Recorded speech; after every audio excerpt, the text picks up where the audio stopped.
uyu munsi tugomba kugaruka ku witwa Toma Didimu.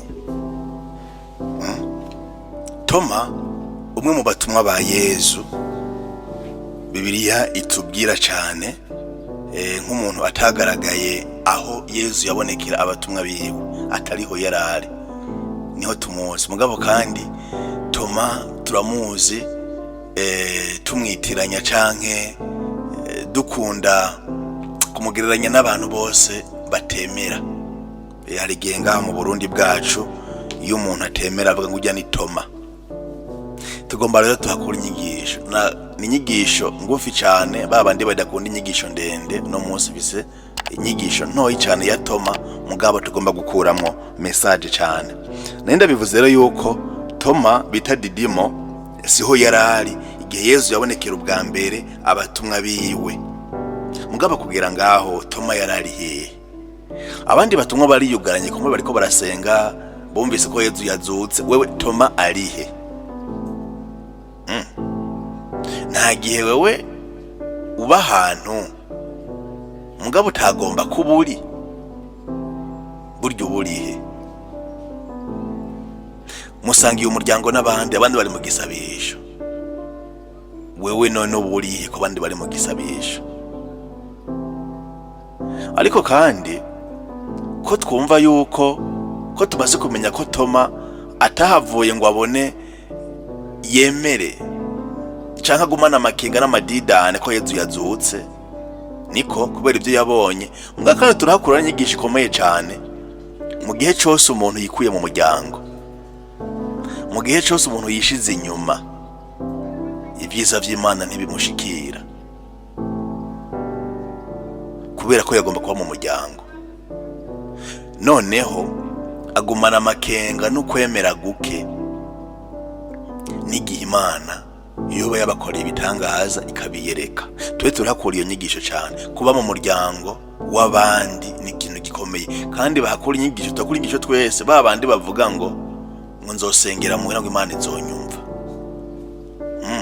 Uzogumana amadidane n'ibyiza Umukama azotugirira, utari mu muryango ntibizava ngo bigushikire, kubera yuko Umukama niko yabishatse ko tuguma mu muryango umwe. Bibiliya rero nitubwira byinshi iyo Toma yarari, mugabo n'ikibazo dushobora kwibaza, yarari hehe? Yari mu kibanza atagomba kubamwo. Ngaruka ntahava ngo yemere. Ariko nubwo uku gutemera kwa Toma tukubonamo ikibazo, byari bikenewe kumbure kugira ngo tuhakure inyigisho zikomeye cyane. Kubona Toma atahari, indwi yose igahera Yezu akagaruka kugira ngo akomeze ukwemera kwa Toma. Yesu yaremye aragaruka kugira ngo amwereke inguma ziwe, akamubwira ati Toma, shira urutoki rwawe mu rubavu rwanje, uheze wemere. Uko yari yababwiye mu ntango ngo ntikoreye mu nguma, ntikoreye mu ntoboro ya misumari. Yari yabingene Yezu bamugize, ingene bamuhohoteye ibiganza, amaguru, urubavu rwiwe bakagugurura. Yagize ati ntikoreye sinshobora kwemera.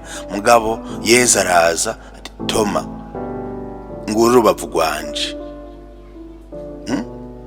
avance ton doigt ici et regarde mes mains, avance aussi ta main et mets-la dans mon côté, et ne sois pas incrédule mais crois. Toma lui répondit, mon Seigneur et mon Dieu, Mukama wanje Mana yanje. Arahavuye aremera. No kuvuga Yesu yemeye kugaruka kugira ngo afashe buke buke ukwemera kwa Toma. Hari abantu bagoyagoya mu kwemera ngahe wacu tubona mu miryango, ntitubagore cyane, mugabo tubafashe mu rukundo kugira ngo kwemera kwabo buke buke kugende kurakomera. Kumbura n'igihe gukomera mu gihe bazobona ibikorwa byiza byanyu, mu gihe bazobona impuhwe zanyu, mu gihe bazobona ikigongo cyanyu. Birahambaye rero. Yesu aremeye aragaruka kugira ngo noneho ashobore buke buke gukomeza ukwemera kwa Toma. Yari yaracitse ivutu, yabonye ibyashikiye Yesu. Hari abantu babuze ukwemera, batagira ukwemera muri bo, burya nta kaburimvo, kubera ibikomere batwaye muri bo, kubera ibyabaye mu miryango yabo, kubera yuko uko kwemera nyine ntaho koshikira muri bo, nta kaburimbo. Abo rero no kubatwara buke buke mu rukundo, buke buke bagahava rero dukabazana mu kwemera. Ikiba gihambaye cyane nuko tubereka natwe yuko twamaze kwemera, nuko tubereka ko aricyo tumaze gutera mu intambwe, bakadufatira ko akarorero gusumba kubabwira amajambo.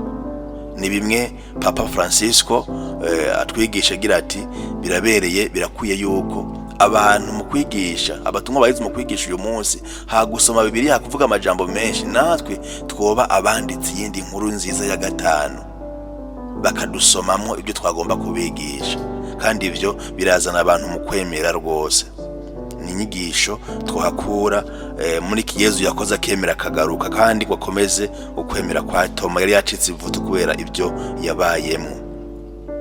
Ikindi kintu tuhakura nuko Toma burya adaserukira abantu benshi bafise ugukekeranya mu bijanye n'ukwemera, ariko bakarondera ugukwekeranya kwabo, bo bagomba kurondera gukora ko nyezina. Ariko burya biba bihambaye kuko uwo Yezu turondera, iyo Mana turondera ntigaragara mu buryo buboneka. Imana ntahura nturayibona. Ego batumwe baramubonye Yezu, muga Yezu twe tumubona mu bundi buryo. Hari abantu bakekeranya uyu munsi yuko Yezu ari muzima mu isakramentu ry'Ukaristiya. Bariho benshi bakekeranya gati mujya mukate yoba yo gute, ariko bakibagira neza yuko ari Imana. Rero Toma aje aserukira abo bantu bose bafise ugukekeranya mu kwemera, n'ikimenyetso cyuko Yezu abari hafi, ababa hafi. Ni wakekeranya uraca bugufi usaba Imana ikuboneshereze n'umuco wayo iciye ku bantu bayo.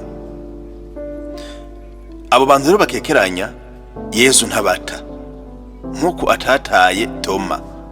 Yaremye araza, womengo mbere Yezu agarutse kubera uyu mugabo umwe Toma.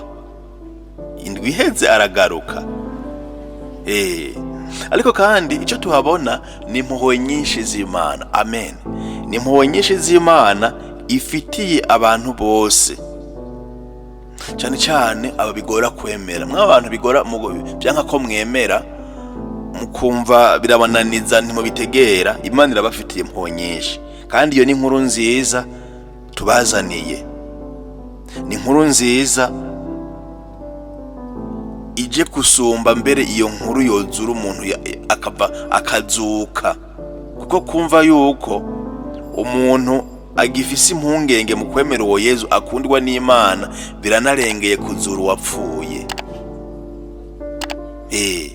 Kuko n'uyu ni inkuru nziza nayo iramuzura mu bapfuye, kubera ko iryo jambo ntirisanzwe, kubera ko hari igihe abantu bibaza ati n'Imana ntikinkunda, n'Imana ntikinyemera, n'Imana nta kibanza ngifise imbere yayo.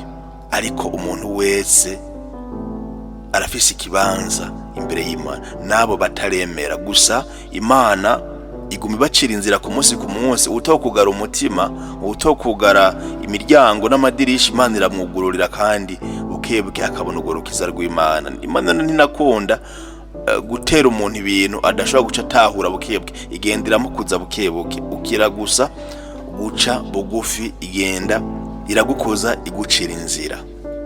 Bavukanye, sinagomba gutuma ko nabivuze mu ntango, dukura inyigisho ikomeye cyane mwino nkuru nziza ya Toma. Ntihagire ucira urubanza, ntihagire umuntu n'umwe ubona umengo n'uwahebwe, ntihagire umuntu n'umwe wibaza yuko Imana yahebye. No mu kwemera guke kwiwe n'ibyo ataratahura, Imana iramufitiye umugambi. Ariko nawe mugenzi wofasha Imana kugira ngo uyo mugambi wayo uranguke kuyo muntu atarabona umuco w'Imana. Ndabikwifurije nawe kugira ngo noneho bukebuke niwaca bugufi, Imana izogufashe. Noneho Yezu Kristo yizuye mu bapfuye wenyene akwereka impuhwe ziwe mu kukubonekera. No muri ivyo bihe nyene wamengo wihebuye kubera ibyo waciyemo, Imana iguma ari rukundo. Muragahorana Imana ngaho iwanyu, mugira umunsi mwiza. Kumuvugizi TV.